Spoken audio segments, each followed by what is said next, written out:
thank you everyone for coming today. I'd like to introduce Alon Ilsar, as I say it right. Yeah. Alon's a drummer, composer, sound designer and instrument designer. One of his instruments, sticks, he's going to be talking more about today, so I'll let him talk about that. But Alon has just completed his PhD in instrument design through UTS. And he is visiting Melbourne at the moment, and we've got a great opportunity to hear more about his work. So if everyone would like to join me in welcoming Alon today. Thank you.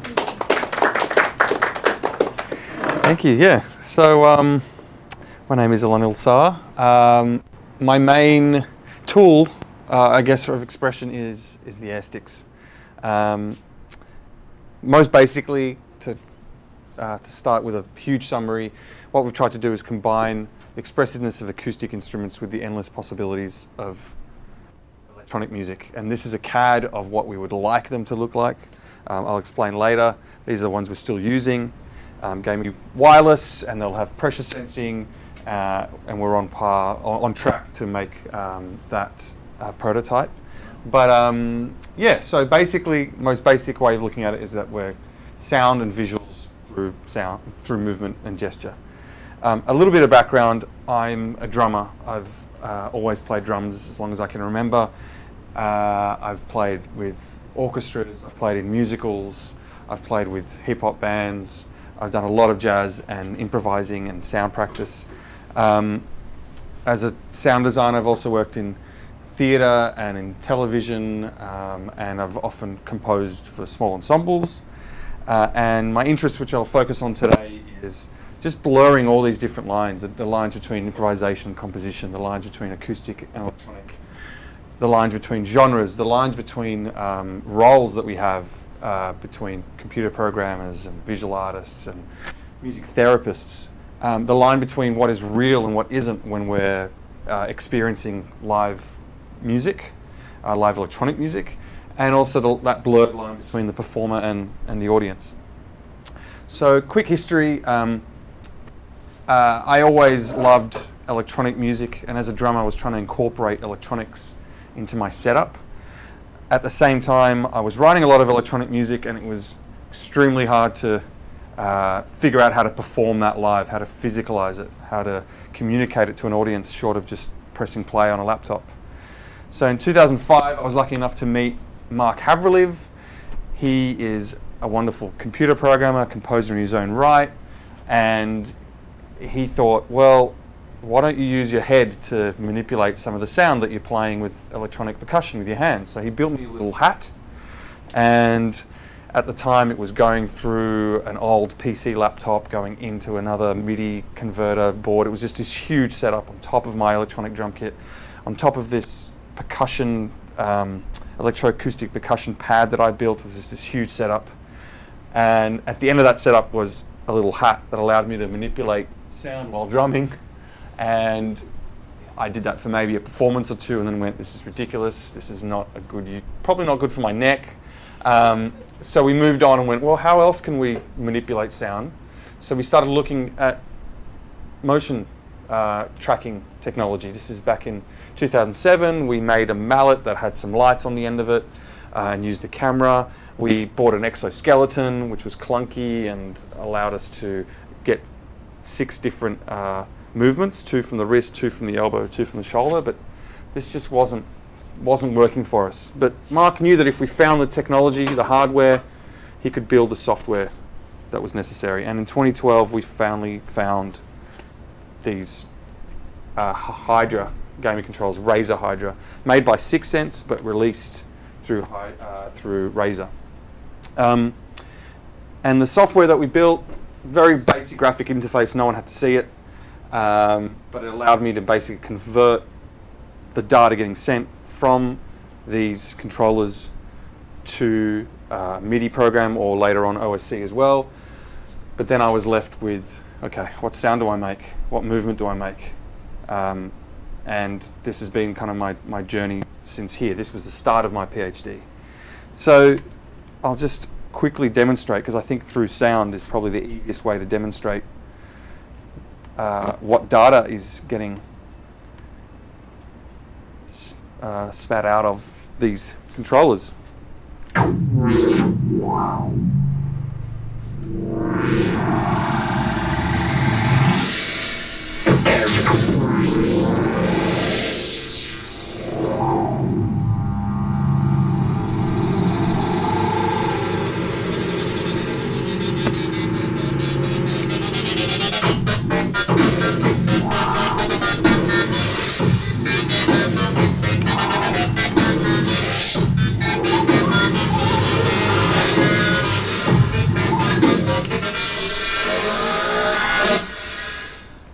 So that gives you a little idea. This is a synth mapping that I've used, and it kind of will help best explain, I think, how these controllers work.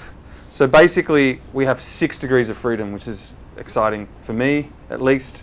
6 degrees meaning you've got absolute positioning to this hub. This is an electromagnetic hub, and I don't see this technology being used much, unfortunately, but Razer released this product for very cheap and then discontinued it within a year, which has made me have a lot of time on eBay, and why we're trying to develop our own hardware.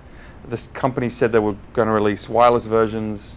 I bought them in 2014. I got my money back a few months ago. So they never released them, but at least I got my money back, which is weird. But yeah, so we've got 6 degrees of freedom. We've got 3 position ones, and we've got orientation.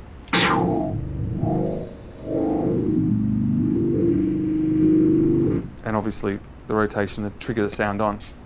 So part of the innovation of Mark's software is that it tracks how quickly I go through an imaginary point so that I can control velocity. But it also tracks how quickly I come back out of that point, so I can control how long that sound is and how quickly the sound stops.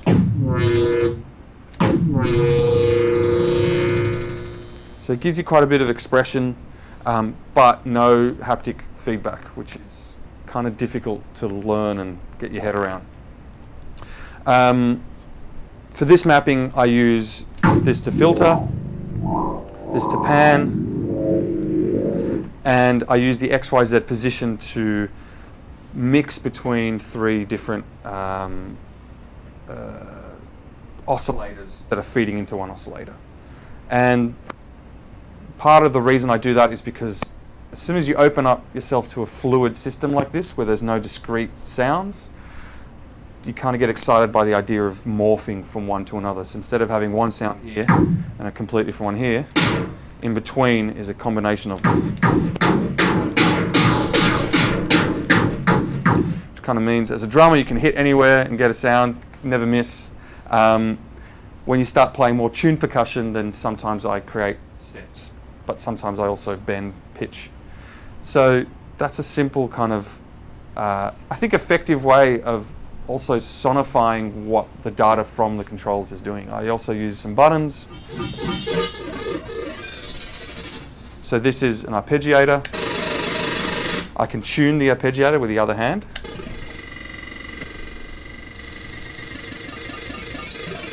I can control the tempo and then lock it in. So now I might want to lock in the arpeggiator.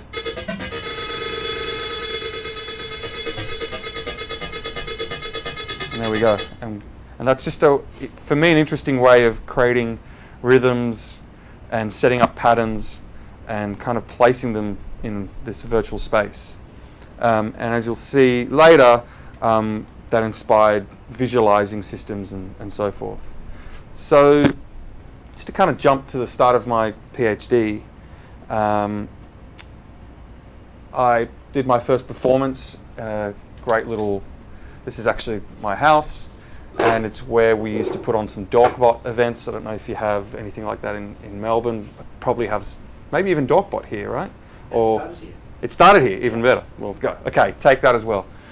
So in Sydney we have Dorkbot a little bit, maybe it's actually died now. But it was great to play there. When I look back at this video, I only found it again recently, I was kind of like, whoa, like I have no idea what I'm doing. Kind of moving around and I realized I had to spend a lot of time Alone, this kind of one-person band dilemma emerged, where the whole point for me of playing music, particularly as a drummer, was always to play with other people, and to all of a sudden be stuck in a room by myself trying to figure out how to build this instrument and how it would sound good on its own was kind of tricky. And part of my PhD was making sure that the instrument was designed for playing with other people. But at first, when I played by myself, I was like, well, okay, what sound am I going to be inspired by if it's not by playing with other people and interacting with them? So the first performance I did was actually room feedback. It was just using a microphone, driving it really hot, getting room feedback, sampling it, using that as the inspiration. It felt like the right thing. If these controllers are just moving around in the air, why not just great feedback and reduce the amount of stuff on stage as minimal as possible? But then I quickly moved on to sampling other instruments. I did a series of what I called vacuum pieces with violinists and guitarists, bass players, drummers, etc. So I might just quickly load up this patch and just show you a bit of the possibilities of processing live sound. I'm not a singer, but I'll just make some noise and you'll get an idea.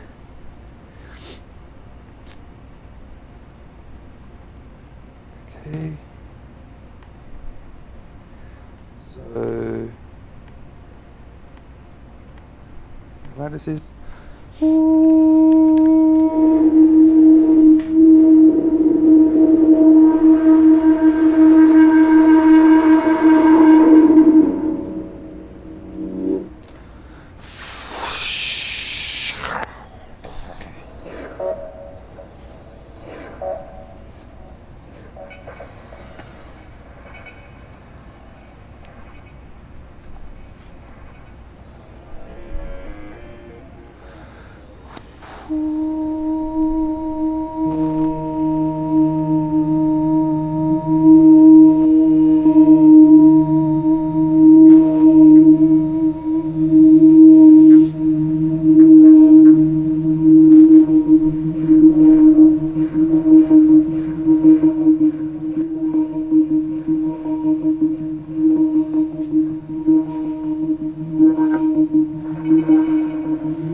This gives you an example of just some live sampling, and often with another musician who can actually sing or actually play something, it's much more enjoyable, much more interactive.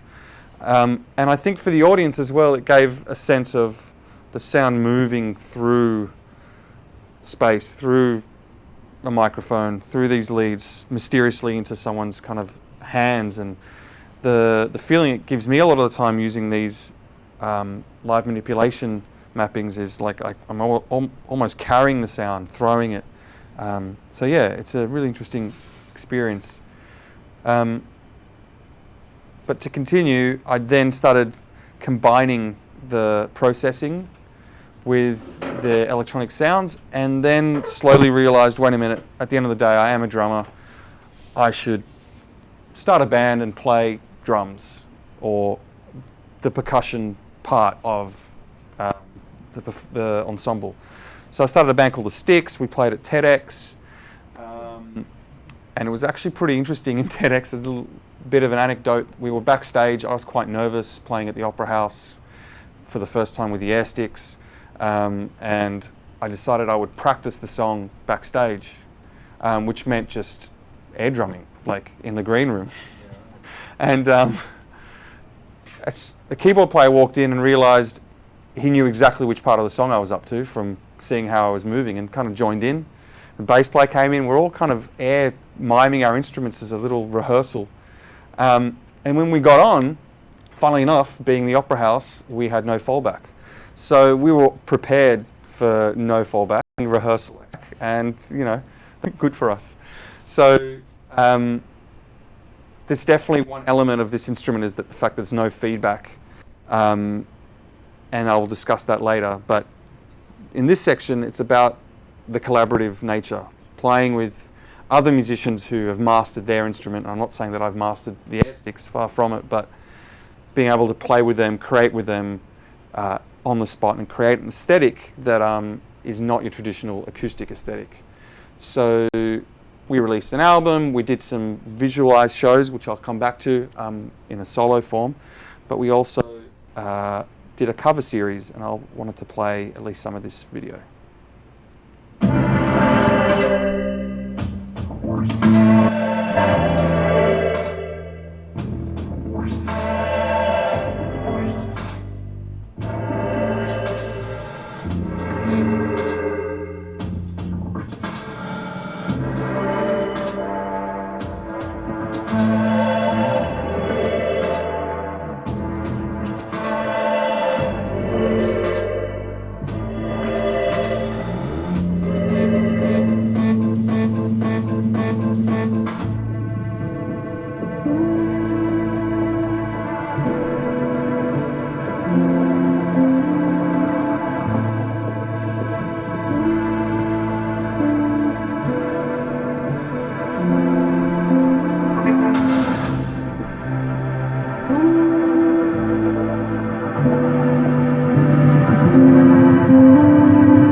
That's a trio of sticks.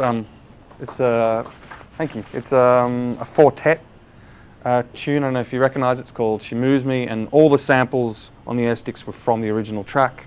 And then we reharmonised it. It was an interesting one to use in the sense that when a strike was made, it actually played a full sample, and I would obviously pull it up and stop it whenever I wanted that rhythm to stop. From there, I started playing a bit more with pop musicians. But this was a thing on Triple J, like a version. But I quickly realised that there's too much expressivity in this instrument to be used in like really simple pop arrangements. There was no space for filtering, manipulation of the bass drum in any way, pitch bending, of panning. They really just wanted the sounds to be really clear. So that was an interesting experience in that sense of realising, okay, there's not much space here for the music to actually be manipulated. Hence, the performance is actually partly mimed as well, because I just thought, well, they want to hear these sounds. I'm just going to play them and kind of move on top of them in the way that I would like to move, but I'll keep the sound as, processed as possible. Some of it, yeah, and it's something I wanted to discuss later in the presentation as well. This line between what's real and what's not when you see a performance. And I played with that line further when I started working with a choreographer. Started taking some original material that I wrote with an electronic producer called Comatone. My alias was Foley, and reinvented it for a live performance. And using a choreographer was really interesting because she invited me to think of other ways, other metaphors other than just drumming and filtering or panning. She invited me to think of water samples, pouring out water or stirring broths or pulling sound towards me or pushing sound away. Where I look was really important for her as a choreographer. So it really started opening me up to thinking about movement quite differently. So this kind of took me to the end of my PhD and performances all over the world, and I went to Guthman earlier this year, which was an international instrument competition, and probably peaked last year with a performance at the City Recital Hall, which I wanted to play a couple of things from. This is an audio-visual show with a visual artist called Matt Hughes, and this is a performance of that in a small room in Sydney behind a transparent scrim. So the visuals are getting their information from the air sticks the same way the sound is to another computer that's running Unity, and the visual artist is no longer there. He's just made the patch. It's interacting with all the buttons and all the movements that I'm making. So this is a piece called 159. My name is Alon Ilsar. And these are the air sticks.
Yeah, so that was recorded last year.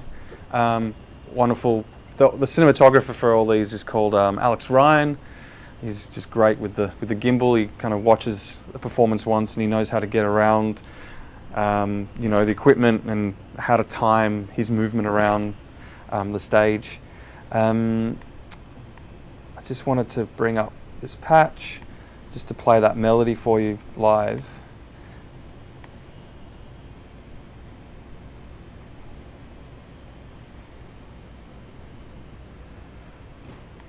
So this is this was a track that was originally completely written on a computer. There was no live element to it whatsoever. But I started thinking maybe instead of writing music with the air sticks and kind of always feeling like the quality of the sound wasn't as ideal as I would like it to be, I'll just take a studio track and start taking elements out until, you know, I'm playing at least part of or a significant amount of the music. And this, what you saw there, was the start of an hour-long piece. And the intro is a bit longer in the proper show, and it starts with this melody, as you heard there.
So that little mapping is just 3 notes on this side and 2 notes on this side and various parameter shifts with both hands, which was kind of nice. It gave this effect of kind of stretching the sound. And I think Matt read that really well by using that kind of rod idea of tracking the hands and moving them. That mapping kind of set us up for, I think, the viewer going, oh wow, this is all real and this is all live.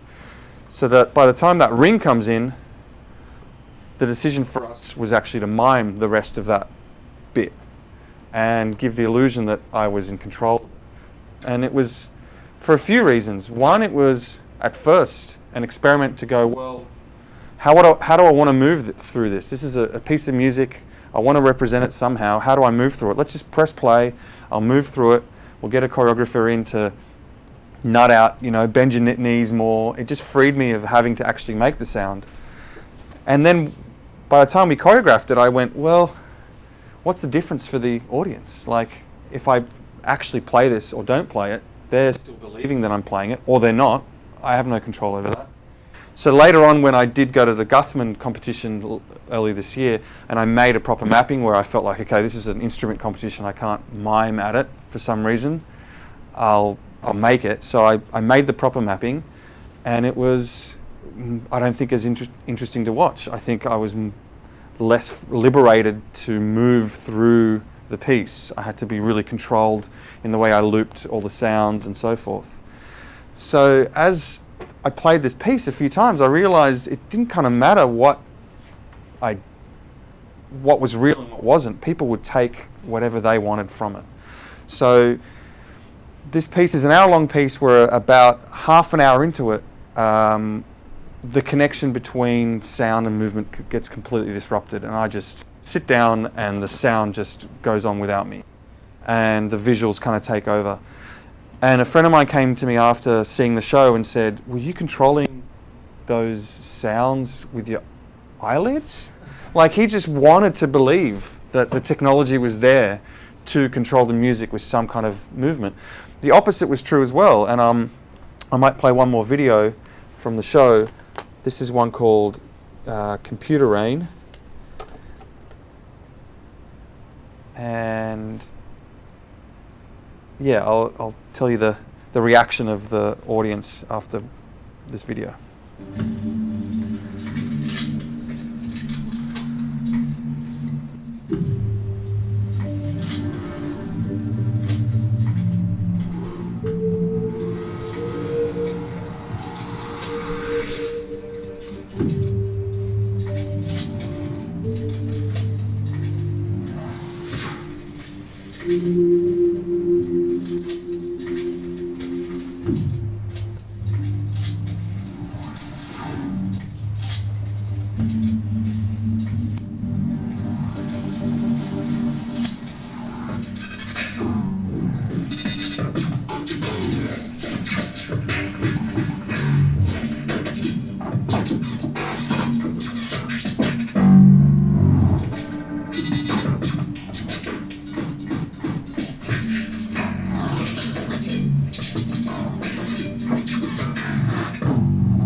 So a friend of mine came up to me after seeing the show, and he was like, "In that bit with the video, how did you time it so well to move with the playback video?" And I was like, "Really? You preferred to think that was a playback video that I had somehow mastered how to move through than it actually being interactive video?" And there was plenty of those examples of people either going one way or the other with the technology relationship, and it really made me think a lot about this process that we take as artists to make the audience believe that what we're doing with the technology is real and interactive. Anyway, it's been a really interesting process to continue to think about the tension that there is in a performance between movement and sound. So I don't know how many here are musicians, but if you play a piano and you have an understanding of chordal movements, you know how to play with tension release through harmony. As a drummer, I think about rhythm in a similar way. There's tension and release within the way that you phrase rhythms on a drum kit, or on any percussive instrument. But in a performance, there's this kind of tension and release within the movement and the sound. The audience can see that there's a relationship and a harmonious relationship between sound and movement, and then they can feel that there's a tension between them. And I think that's something that I've had the opportunity to start playing with because I have a tool that allows me to have a very harmonious connection. And then at other times I go, well, let that go. Let's see what kind of dissonance you can create between movement and sound. So as I finished my PhD, I realized that I really wanted other people to start using this tool. This is as much as I can do with it. Started working with sound designers. When I come back to Sydney in a week, I start working with Libby Montilla again, who's a dancer in the middle there, on a kid show where he uses the controllers to play different video game sounds and slowly get more involved in this video games until he's inside a video game and he has to try to break out. And it's a really exciting project to have someone who works with movement first create this kid show, and obviously doing a lot of work with augmented reality. So Matt Hughes is who made all those visuals. He's really interested in the scrim, mostly because it's a step towards augmented reality. It's a step towards using either iPhones or using any kind of HoloLens products that come out in the future. And his real interest is in nightclubs, being much younger than me. He's 23, he's in Berlin now doing his PhD, and it's a perfect environment for him to really explore what the interactive nightclub of the future could look like. Beyond giving it to other artists, I've also started giving the air sticks to teachers for education and asking engineers to help with building hardware and so forth, but most interestingly for accessibility. So I've done a few projects with kids living with autism. Alessio there in the middle is living with leukodystrophy. He lives, I think maybe in the northern suburbs of Melbourne, and I went and visited him through a program called Safer Sound, where improvisers go and work with kids who have lack of mobility, and they improvise with them. They give them a bit of percussion, they give them different perpetual motion machines and so forth, and it's really an exciting project. Alessio just took to it. I gave him a patch where it allowed him to point in different directions and kind of remix this techno track, and he was just moving and sweating, and his mum was like, wow, he's never sweated this much, this is great. So love to do more work in that world.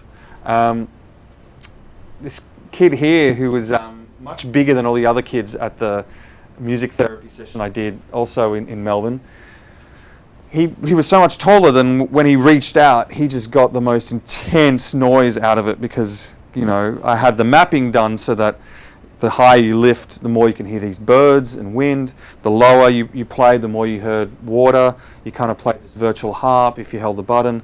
Kids approached it really beautifully, really excitingly, but he was so much taller, he just reached out and did this gesture that I never would have thought of doing, and it was just huge. It sounded like a crowd roaring, you know. So it was really interesting to give the controllers to other people and have them just move. Things that I would never, the movement I would never make, made an incredible sound that made a lot of sense with the movement. And lastly, work with people living with dementia. This lady has late stage dementia, was non-verbal, but as soon as she started playing this virtual harp, she just started singing, and it was really incredible because my approach to working with people with dementia was to give them the air sticks and allow them to navigate through different sounds that might spark memories, might spark conversation.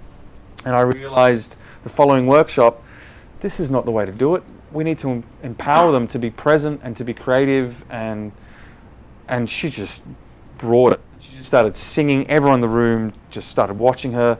I grabbed another controller, started improvising with her, and as a seasoned improviser, I was like, okay, well, what kind of interaction are we going to have here? These are, you know, she doesn't really know the tool, but there's a form of intensity where you lift higher and the sound got more intense, or the faster you move, the more you would swoop through this harp, this virtual harp. And I tried to kind of wind down this improvisation and lead her to another direction with it, and I felt her winding down a little bit, and then I went, oh, maybe she's not listening, maybe she's not interested, maybe she doesn't even know what she's doing, I don't know what's going through her head.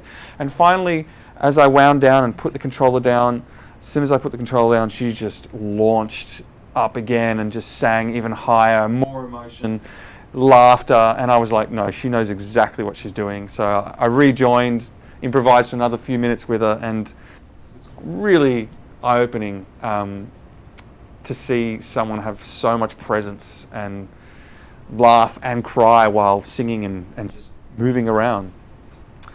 Another approach we're taking with the air sticks is education.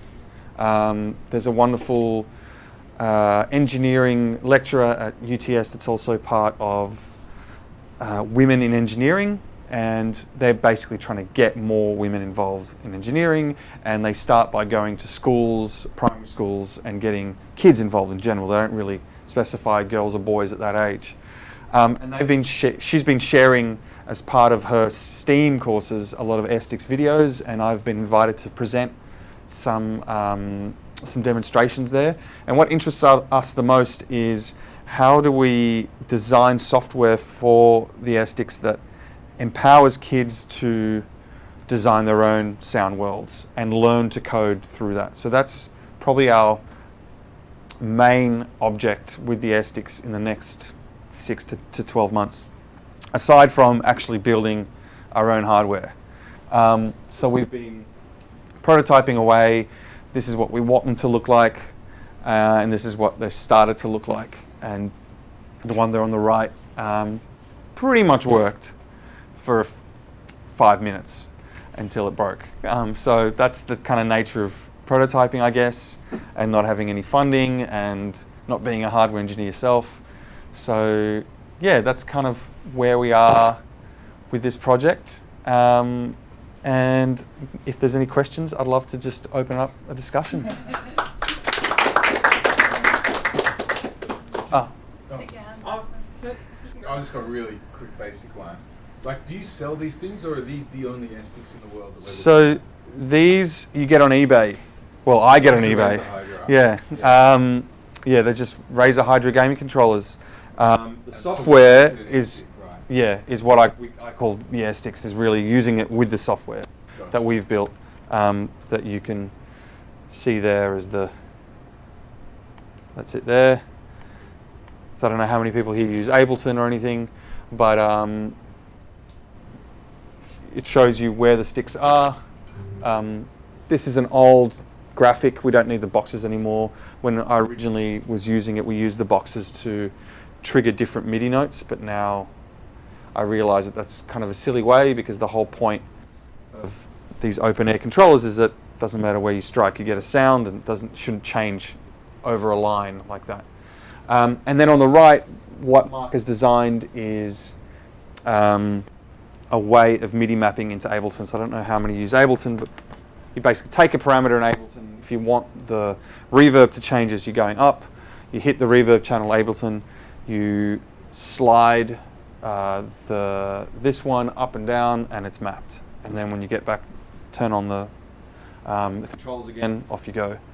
And then that tempo thing that I was doing before, where I locked in a tempo, that's using one of these. So any of the buttons on the AirSticks unlocks a whole other movement world, I guess. So you have to reprogram it for each thing that you want to do? Yeah, so sometimes I build on an old session. Ableton does not copy and paste MIDI mappings, which is a real shame. With the visuals, we send some MIDI, but also some OSC. And OSC is a much, obviously, higher resolution. You can start even hearing the MIDI.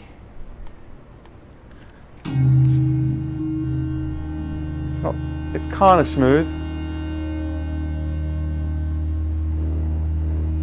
But there are certain, if I was to map an octave across that, you'd start hearing bumps in it. If I octave around that, you'd definitely hear. I Yeah. have several questions. Have you shown this to Imogen Heap by any chance? I haven't shown it to her, but early in this project, I talked a lot with her team. Yeah. And I was actually really interested in collaborating with her, but their terms of collaboration with the Mimu gloves were really like, give us £5,000 and we'll give you the gloves and you can work on it. That's nuts. Yeah. That's like they've got a whole glove thing. That's just a stick that you can pick up and turn on, and that's using Connects and stuff too. That whole system, right? Yeah. It's just one. Yeah, so this is a real problem, and something I actually didn't discuss is absolute position. I don't know how you guys deal with it. There's obviously Vive stuff here, I think, in the session, and cameras. But in a space like this, you can obviously get it done but as soon as you go to another room, if I wanted to do the performance out there, you'd go, ugh. So this is amazing for that. You just plug it in, there's an electromagnetic array, it's done. Everything else that we have, our phones and everything, only uses IMUs, obviously, accelerometers, magnetometers, and gyroscopes. You can get a lot of information from them, but not absolute position. So when we build our new hardware, we'll probably have to let go of some gestures and exchange them for some other approaches to moving through space. Because it's just, we're going to try to hack these as well, because now they're discontinued. There might be some technology we can use from them, but our pricing point as well for getting it to kids is probably a bit lower than trying to solve the absolute position problem. Yeah. Second question. I won't hog too much. I'm not a musician, so just from a design background. I'm quite interested in the design of the sticks. Like, you've done this for your PhD, so I can see why the design is how it is. But I imagine it kind of being here, and I wonder whether you thought more about making it invisible, like image and heat kind of thing, or making it more visible, where you're actually. Because if someone gave me that and said this is an instrument, the first thing I'd probably do if I didn't think it was an electronic is I'd probably clack it. So I wonder, it's like, are you thinking about like textures and colours and things that you can use to kind of make all those different things like the arpeggiator and the tempo things and stuff more visible, or are you thinking invisible, or is it just focus on that and more worry about the application? Yeah, man, I think it's the hardware problem. It's the fact that with software, you can just make it happen right away. And with hardware, the list of things that I want are going to be, we probably won't get there forever. But yeah, there's ideas of, but the basic premise of these controllers that I probably didn't explain is that there are a couple of things out on the market that are basically drumsticks that you either use a camera with, which is the aero drum, or you put an IMU on it, which is the free drum. Both those products utilize the fact that when you swing a stick in air and there's nothing to hit, it naturally hits you in the palm. So it stops very suddenly. These controllers don't have that ergonomicness unless I play them like that, because there's no place for them to pivot. So this is going to be more like a stick, and as you can see at the bottom there's a pressure pad. We're using a Velostat in this design, but there's some other options. But that means that you can strike a sound on and actually get that feedback and use the rotation, the pivot of the stick, and then you can sustain the sound. And sustain the sound while you're holding it, which I think is a much better feedback. Because sometimes when I give these controllers to people, they might hit both hands and then lift this up and there's still a sound. They're like, why is there a sound? I don't get it. It's because your hands past the trigger point. So they lift up. But when you're holding something, it will allow much more intuitive triggering system and aftertouch as well. So you can press it harder after. But yeah, then the sky's the limit. Then do we want LED lights on it? Do we want arpeggiators to be somehow symbolized through, on the stick? Do we want a microphone in it? Is it going to be Bluetooth straight to a computer, or is there going to be a hub? If there's going to be a hub, does that hub have a screen? Does it do some of the absolute position? Yeah.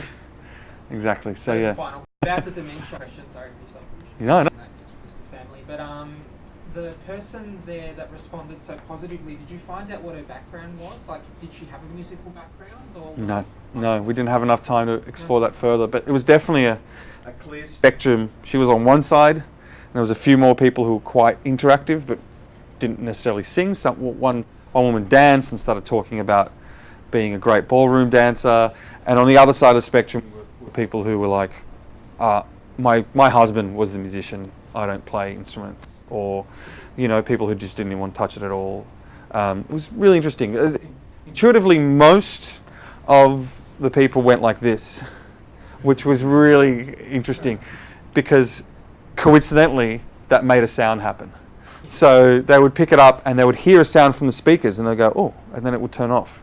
And it was there's some interesting things like that. But the people I work with in researching, Gail Kenning from UTS and New South Wales Uni, she's really interesting research in that she's interested in physical objects for people with dementia. They call them lucid artifacts instead of calling them toys, because a lot of the carers and families don't like using the term toys. But they literally build and make toys for people living with dementia. So there might be someone who was always into driving, so they build him a steering wheel, they put indicators on it, they have a radio in it that he can tune through his favourite songs, and that kind of takes him back. Another woman always wanted hugs, so they built her this hug toy, which was really heavy arms, it was warm, had a heartbeat, and she was interested in then making sound out of these objects. So that's how she found me and how we started working on what we're calling sound play. Yeah. Does anyone else have any questions? No? Well, would everyone like to join me in thanking Alon Thank for you. his talk?